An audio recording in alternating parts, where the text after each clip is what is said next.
யாருமே எதிர்பார்க்காத ஒரு பக்காவான ஒரு விஷயத்தை தான் அண்ணம் இப்போ வந்து பண்ணியிருக்காங்க. அது மட்டும் இல்லாம இந்த ரம்யாவை பொறுத்த வரைக்கும் அண்ணத்தை பழி வாங்கணும், கார்த்தியை பழி வாங்கணும். ஏன்னா கார்த்தி தன்னை லவ் பண்ணி ஏமாத்தின விஷயம் வந்து பாத்தீங்கன்னா வீட்டுல இருக்கிற யாருக்கும் தெரியுமா என்னன்னு தெரியல. ஆனாலுமே வந்து சண்முகத்துக்கு இந்த விஷயம் தெரிஞ்சு ரொம்பவே மன உளைச்சலுக்குள்ள ஆளாகி இருக்காரு இதுக்கு முன்னாடி. ஆனாலும் இந்த ரம்யா வந்து சரி ஏதோ போனது போயிருச்சு அப்படின்னு சொல்லிட்டு விடாம இன்னுமே வந்து எப்படியாவது அவங்க ரெண்டு பேருமே பழி வாங்கி ஆகணும், அவங்க ரெண்டு பேருமே வீட்டை விட்டு வெளியே துரத்தணும் அப்படிங்கிற மாதிரி தான் முடிவு எடுத்திருக்காங்க.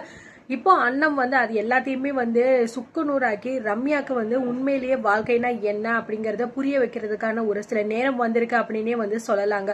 இவங்க ஏற்காடுல வந்து எதுக்காக வந்திருக்காங்கன்னா இங்க சரவணனையும் ரம்யாவையும் எப்படியாவது சேர்த்து வைக்கணும் அப்படிங்கிற முயற்சியை வந்து பண்றதுக்காக வந்திருக்காங்க. ஆனா இந்த ரம்யாவை பொறுத்த வரைக்கும் இந்த அண்ணம் கார்த்தி இவங்க ரெண்டு பேருமே இந்த சரவணனை வச்சு ஏதாவது வந்து பண்ணணும், இந்த சரவணனை வச்சு நம்ம வந்து இவங்க ரெண்டு பேருமே வீட்டை விட்டு வெளியே துரத்தணும் அப்படிங்கிற மாதிரி பிளான் பண்ணி தான் வந்து இந்த ரம்யாவுமே வந்து சரி அப்படிங்கிற மாதிரி இந்த ஒரு ட்ரிப்புக்கே வந்து வந்திருக்காங்க. ஆனா சரவணன் பாத்தீங்கன்னா எதை பத்தியுமே கண்டுக்கிறது கிடையாது. அவனுக்கு என்னன்னா தான் வேலை எப்படியாவது நடந்தாகணும் அப்படிங்கிற மாதிரி தான் வந்து பல முயற்சி வந்து பண்ணிக்கிட்டே இருந்தாலும் ரம்யா அது எதுக்குமே வந்து பாத்தீங்கன்னா கொஞ்சம் கூட புடி கொடுக்கவே மாட்டேங்கிறாங்க. நீ என்னதான் பண்ண, ஆனா எனக்கு அது தேவையே கிடையாது அப்படின்னு சொல்லிட்டு ரம்யா ரொம்பவே வந்து ஸ்ட்ரிக்டா இருக்காங்க. ஸோ இந்த வகையில வந்து ரம்யாவை பொறுத்த வரைக்கும் ஸோ எந்த விஷயத்த கரெக்டா பண்ணணும், எந்த விஷயத்தெல்லாம் தேவையில்லாம பண்ணக்கூடாது அப்படிங்கறதுல அவங்க ரொம்பவே வந்து பாத்தீங்கன்னா கிளியரா இருக்காங்க. இந்த சரவணன் எவ்வளவுதான் முயற்சி பண்ணாலும் அவங்க வந்து முதலிரவு அப்படிங்கிற அந்த விஷயத்துக்கு வந்து கொஞ்சம் கூட சம்மதிக்காம இருக்கிறது சரவணனுக்கு ரொம்பவே வந்து கோபமா தான் வருது. ஏன் இவங்க இப்படி பண்றாங்க அப்படிங்கறது எல்லாமே உங்களுக்கு புரியாம இருக்கு. இன்னொரு பக்கம் அவங்க செண்பகத்துக்கு வந்து போன் பண்ணி பேசுறாங்க. மா இவங்க என்ன சொன்னாலுமே வந்து ஏதாவது சொல்லிக்கிட்டே இருக்காங்க, எனக்கு என்னன்னே ஒன்றும் புரிய மாட்டேங்குதுமா அப்படிங்கிற மாதிரிலாம் வந்து ரொம்பவே பேசி குழப்பத்துல வந்து கத்துறாரு. இங்க வந்து செண்பகத்துக்கு என்ன பதில் சொல்றது அப்படின்னே தெரியல. டே சரவணா கொஞ்ச நாள் வரைக்கும் பொறுமையா இருடா, எல்லாமே போக போக சரியாயிடும், நீ கொஞ்சம் அவசரப்படாம இருந்தாலே எல்லாமே நல்லது நடக்கும் அப்படிங்கிற மாதிரி வந்து இங்க செண்பகமும் வந்து பாத்தீங்கன்னா சரவணனுக்கு ஆறுதல் பண்றாங்க. இருந்தாலும் சரவணனால அதெல்லாம் கேட்கவே வந்து முடிய மாட்டேங்குது. எதுக்குமா அப்ப நம்ம வந்து இப்படி ஊருக்கு வரணும், எனக்கு ஒன்றும் புரிய மாட்டேங்குது அப்படிங்கிற மாதிரி வந்து சொல்லிட்டே வந்து போனை வச்சிடறாங்க. செண்பகம் ரொம்பவே யோசிக்கிறாங்க, என்ன நம்ம எப்படி பண்றது அப்படின்னு ஒன்றும் புரிய மாட்டேங்குது, என்ன சொன்னாலும் எதுக்காக ரம்யா இது வந்து கேட்கவே மாட்டேங்கிறா அப்படிங்கிற மாதிரி ஒரு மனக்குழப்பம் அவங்களுக்குள்ளயுமே இருந்துகிட்டே இருக்கு. ஆனா ரம்யா வந்து இத பத்தி எதையுமே வந்து கண்டுக்கிற மாதிரி எல்லாம் கிடையாது. அவளோட குறிக்கோள் என்ன அப்படின்னா அவங்க ரெண்டு பேத்தையும் பழி வாங்கணும், வீட்டை விட்டு வெளியே துரத்தி நடு தெருக்கு கொண்டு வரணும், அவ மட்டும்தான் அந்த வீட்டுல வந்து மகாராணி மாதிரி இருக்கணும் அப்படின்னு தான் வந்து பிளான் பண்ணியிருந்தா இத்தனை விஷயம் எல்லாத்தையுமே வந்து செஞ்சுக்கிட்டே இருக்காங்க. இந்த பக்கம் அண்ணம் கார்த்தி ரெண்டு பேருமே வந்து அந்த ரெசார்ட்ல வந்து நடந்து வந்துகிட்டே இருக்காங்க. ஸோ அந்த அப்போ வந்து பாத்தீங்கன்னா கரெக்டா நிலா கவின் ரெண்டு பேருமே நின்று வந்து பேசிக்கிட்டே இருக்காங்க. அதை பார்த்துட்டு கார்த்திக் வந்து அந்த குழந்தைங்களை பாரு எவ்வளவு கியூட்டா அழகா இருக்காங்க அப்படின்னு சொல்லிட்டு, ஸோ நமக்கும் இதே மாதிரி ஒரு பொண்ணு ஒரு பையன் இருந்தா எவ்வளவு நல்லா இருக்கும் அப்படின்னு சொல்லிட்டு வந்து கிண்டல் பண்ணிட்டு பேசிட்டே வராங்க. அண்ணன் அதை கேட்டுட்டு, சின்னதா நீங்க பேசாம வாய் மூடிட்டு இருக்கவே மாட்டீங்களா, நம்ம எதுக்காக வந்திருக்கோம் அப்படிங்கறத தெரிஞ்சுக்கோங்க, பெரிய தானையும் ரம்யாவையும் எப்படியாவது நம்ம ஒண்ணு சேர்த்துறணும், அதுதான் இப்ப நம்மளோட குறிக்கோளா இருக்கணும், அதுக்கப்புறம் தான் நம்ம மத்த எல்லாத்தையும் பத்தி வந்து யோசிக்கணும் அப்படிங்கிற மாதிரி சொல்றாங்க. அதெல்லாம் எனக்கு தெரியும் அண்ணன், அதுக்காக வந்து அதையே நம்மளால பாத்துக்கிட்டு இருக்க முடியாது, நம்ம வாழ்க்கையை நம்ம எப்பதான் பாக்குறது அப்படிங்கிற மாதிரி கார்த்தியும் வந்து சொல்லிக்கிட்டு இருக்காரு. அதெல்லாம் இருக்கட்டும், நம்ம அதை பத்திலாம் அப்புறம் பேசிக்கலாம் அப்படின்னு சொல்லிட்டு ரெண்டு பேருமே இங்க பேசிக்கிட்டே இருக்கிற நேரத்துல இந்த பக்கம் கவின் நிலா ரெண்டு பேருமே வந்து பேசிக்கிட்டே இருக்காங்க. சோ நிலா வந்து சொல்றாங்க, இங்க இருக்க வேணாம் கவின், வா நம்ம அங்கிட்டு போயிடலாம் அப்படிங்கிற மாதிரி வந்து சொல்றாங்க. ஆனா கவின் இது எதுவுமே கேட்காம, என்னாலலாம் நீ சொல்ற பேச்ச கேட்க முடியாது, நீ ரொம்ப பண்ணிக்கிட்டு இருக்க, எனக்கு கொஞ்சம் கூட பிடிக்க மாட்டேங்குது அப்படிங்கிற மாதிரி வந்து சொல்லிக்கிட்டு இருக்காரு. ஏன் கவின் எதுக்காக இப்படி சொல்றேன், நான் என்ன பண்ணேன் அப்படிங்கிற மாதிரி சொல்லிக்கிட்டே இருக்கு. உடனே கவின் பாத்தீங்கன்னா கோவத்துல நிலாவை பிடிச்சு பக்கத்துல உள்ள ஸ்விம்மிங் பூல்ல வந்து நான் வரமாட்டேன் நீ போக அப்படின்னு சொல்லிட்டு தள்ளி விட்டுறான். அந்த நேரம் பார்த்து கரெக்டா நிலா வந்து ஸ்விம்மிங் பூல்ல விழுந்துட்டு, ஸோ அவளால எந்திரிக்கவும் முடியாம எதுவும் பண்ண முடியாம அப்படியே வந்து தத்தளிச்சுக்கிட்டே வந்து இருக்கும்போது இதை வந்து அவங்க பாட்டியும் அதாவது நிலாவோட பாட்டியும் பாத்துடுறாங்க. இந்த பக்கம் அண்ணம் காத்து ரெண்டு பேருமே வந்து கவின் தள்ளி விட்டதையும் வந்து பாத்துடுறாங்க. உடனே வந்து சின்னதா நீங்க போய் காப்பாத்துங்க போங்க அப்படிங்கிற மாதிரி வந்து சொல்லி கார்த்தி உடனே ஸ்விம்மிங் பூல்ல போயிட்டு குதிக்கிறாரு. குதிச்சுட்டு இங்க நிலாவும் வந்து காப்பாத்திட்டும் வந்து வெளியில கொண்டு வந்துடுறாரு. மயக்கத்துல இருந்த நிலா கொஞ்ச நேரத்திலேயே வந்து பாத்தீங்கன்னா கண் முழிச்சிடுறாங்க. இப்பதான் கவினுக்கு உயிரே வருது, அப்பாடா ஒவ்வொரு வழியா எந்திரிச்சிட்டாப்பா அப்படிங்கிற மாதிரி நினைச்சுக்கிட்டு இருக்கா.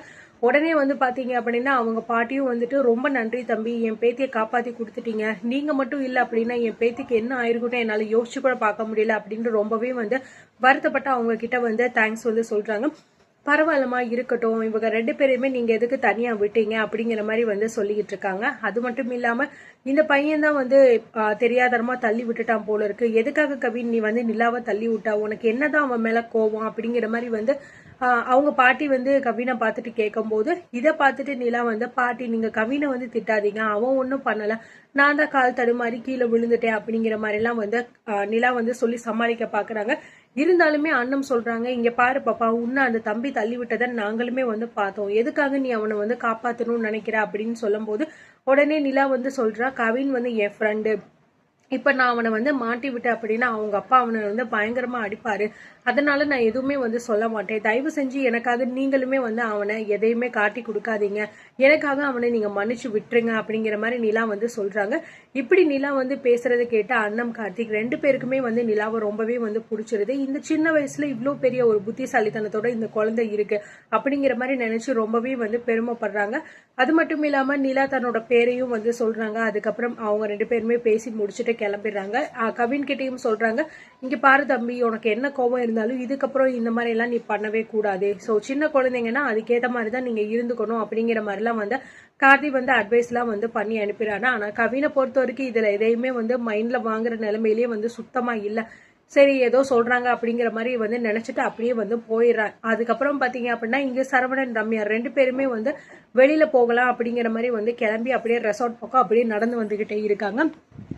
ரம்யாவுக்கு பாத்தீங்க அப்படின்னா ஒரு மாதிரி கோபம், சரவணன் வந்து பக்கத்திலேயே வர்றது, கையை பிடிக்க ட்ரை பண்றது, இது எல்லாமே வந்து ரம்யாவுக்கு கொஞ்சம் கூட வந்து பிடிக்கல.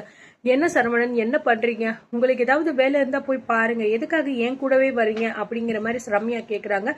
என்ன மேடம் எதுக்காக இப்படி பேசுறீங்க, உங்க கூட வர்றதை விட எனக்கு வேற என்ன வேலை இருக்க போகுது, வாங்க நம்ம அப்படியே கையை பிடிச்சிட்டு ஒரு சின்னதா அப்படி வாக்கிங் போயிட்டு வரலாமே அப்படின்னு சொல்லும் போது, இல்ல சரவணன் எனக்கு இப்போ அதுக்கெல்லாம் வந்து மூடு இல்ல, நீங்க போய் உங்க வேலையை வேணா பாருங்க அப்படின்னு சொல்ல, உடனே பாத்தீங்கன்னா என்ன இதுக்கெல்லாமா இவ வந்து இப்படி சொல்லிக்கிட்டு இருக்கா, என்ன பண்றதுன்னே புரியலையா அப்படிங்கிற மாதிரி சரவணன் முழிச்சுக்கிட்டு இருக்கா. அந்த நேரம் பார்த்து கரெக்டா வந்து பாத்தீங்கன்னா கார்த்தி அண்ணம் 2 பேருமே வந்து பயங்கர சந்தோஷத்துல பேசி சிரிச்சுட்டு கையை பிடிச்சி நடந்துட்டு போறதை வந்து பார்த்துட்டு ரம்யா வந்து பயங்கரமான வயிற்றுச்சல்ல இருக்காங்க. இவங்க 2 பேரும் இவ்வளவு சந்தோஷமா இருக்காங்களா, இதை எப்படி நம்மளால விட முடியுது, இவங்க எப்படி இவ்வளவு சந்தோஷமா இருக்காங்க, இதை கெடுத்து விட்டே ஆகணுமே அப்படிங்கிற மாதிரி வந்து ரம்யா வந்து பயங்கரமான கோவத்துல வந்து இருக்காங்க. கூடிய சீக்கிரத்திலேயே உங்க 2 பேரையுமே நான் வந்து பிரிச்சு உங்க 2 பேரையுமே நடுத்தெருவுல நிப்பாட்டல அப்படின்னா என் பேரு ரம்யாவே இல்லை அப்படிங்கிற மாதிரி பயங்கரமா சபதம்லாம் வந்து எடுக்கிறாங்க. அந்த நேரம் பார்த்து அவங்க 2 பேரும் பேசிக்கிட்டே அப்படியே வரும்போது இங்க சரவணன் ரம்யா 2 பேருமே நிக்கிறத கார்த்தியும் அண்ணமும் வந்து பாத்துடுறாங்க. பார்த்துட்டு அவங்க பக்கத்துல போயிட்டு சரி நம்ம பேசலாம் அப்படிங்கிற மாதிரி வந்து போறாங்க. என்ன பெரியதா எங்க போறீங்க அப்படிங்கிற மாதிரி கேக்குறாங்க. ஏய் நீ எதுக்கு இதெல்லாம் கேக்குற, உனக்கு இதெல்லாம் தேவையில்லாத விஷயம், நாங்க எங்க வேணாலும் போய்ப்போம் அப்படின்னு சொல்ல கார்த்திக் கேட்டுட்டு, ஆமா பிரதர் அது கரெக்ட் தான், நீங்க எங்க வேணாலும் போவீங்க, ஆமா நீங்க 2 பேரும் என்ன சேர்ந்து போறீங்களா இல்ல தனித்தனியா போறீங்களா, நீங்க போறத பார்த்தா தனித்தனியா போற மாதிரி தானே தெரியுது அப்படின்னு சொல்லிட்டு ரம்யாவுக்கு என்ன சொல்றது அப்படின்னே தெரியல. இப்போ ரம்யா வந்து அண்ணம் கார்த்திக் இவங்க 2 பேரையுமே மூஞ்சில வந்து கரிய பூசுற மாதிரி சரவணனோட கையை புடிச்சிட்டு போறாங்களா இல்ல வந்து அவங்க எதுவும் சொல்லாம அப்படியே அமைதியா வந்து போறாங்களா அப்படிங்கறத அடுத்தடுத்து நம்ம பார்த்து தெரிஞ்சுக்கலாம்.